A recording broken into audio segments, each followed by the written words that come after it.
بیاین دوستان عزیز که امروز یک نوع کباب افغانی پخته کنیم که به نام چوپان کباب هستم و در چوپان کباب تنها نمک استفاده میشه، مگر من از پیاز و لیمو هم استفاده میکنم. خب دوستان عزیز، حالا بیاین که پیاز از جوسه رو بکشیم.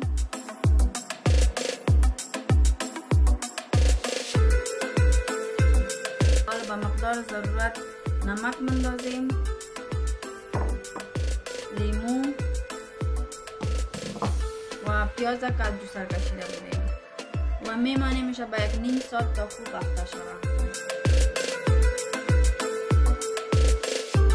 بعد از نیم ساعت گوشت ما را در سیخ میمانیم و اگر خوش دارین از رومی هم استفاده کرده میتونیم. حال میگیریم یک دانه سیخ، آتش پیش از پیش گرم کردیم، میمانیم سرش.